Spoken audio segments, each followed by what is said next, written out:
നമുക്കിന്നൊരു ബിരിയാണി ഉണ്ടാക്കിയാലോ? ഇംപെക്സിന്റെ ബിരിയാണി പോട്ടാണ് ഞാൻ എടുത്തിരിക്കുന്നത്. ഇന്ത്യയിലെ തന്നെ വേൾഡ് ക്ലാസ് ഫാക്ടറിയിൽ നിർമ്മിച്ചതാണ് ഈ ബിരിയാണി പോട്ട്. 235 പരം ക്വാളിറ്റി ടെസ്റ്റ് കഴിഞ്ഞിട്ട് മാത്രമാണ് ഇത് നിങ്ങളുടെ കൈകളിലേക്ക് എത്തുന്നത്.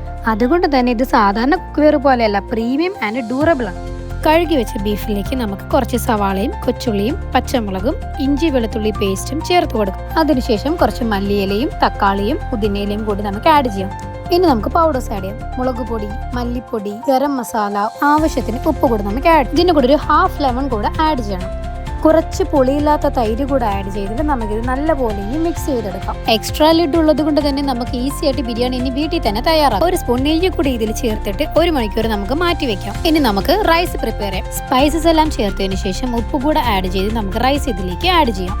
അടച്ചു വെച്ച് 10 മിനിറ്റിന് ശേഷം നമുക്കിത് മാറ്റി വെക്കാം. ഇതിന് ശേഷം നമുക്ക് നെയ്യിൽ കുറച്ച് കാഷ്യൂം റൈസിൻസും വറുത്ത് മാറ്റി വെക്കാം. ഗാർണിഷിങ്ങിനായിട്ടുള്ള സവാളയെ നമുക്ക് ഉപ്പ് ചേർത്ത് അതൊന്ന് വറുത്തെടുക്കാം. ആ ലിഡ് തുറക്കുമ്പോഴുള്ള മണം ഉണ്ടല്ലോ, അത് പറയാതിരിക്കാൻ വയ്യ. ഇനി നമുക്ക് ഇതിലേക്ക് കുറച്ച് മല്ലിയിലയും പുതിനയിലയും റൈസ് നമുക്ക് ഒരു ലെയർ സെറ്റ് ചെയ്യാം. ഇതിനുശേഷം വറുത്ത് വെച്ചിരിക്കുന്ന സവാളയും പുതിനയിലയും മല്ലിയിലയും റൈസിൻസും പൈനാപ്പിളും ആഡ് ചെയ്യാം. ഞാൻ ഇതിൽ 2 ലെയറാണ് ചെയ്ത് വെച്ചിരിക്കുന്നത്. ഇനി നമുക്കൊരു 10 മിനിറ്റ് ലിഡ് മൂടി വെക്കാം. ഇനി റെസ്റ്റോറന്റ് സ്റ്റൈലിൽ ബിരിയാണി വേണമെങ്കിൽ നമുക്ക് വീട്ടിൽ തന്നെ ഉണ്ടാകാം, ഇംപെക്സ് ഉണ്ടെങ്കിൽ. അപ്പോൾ ഇപ്പോൾ തന്നെ പർച്ചേസ് ചെയ്തോളൂ, അപ് ടു 50% ഓഫറിലൂടെ.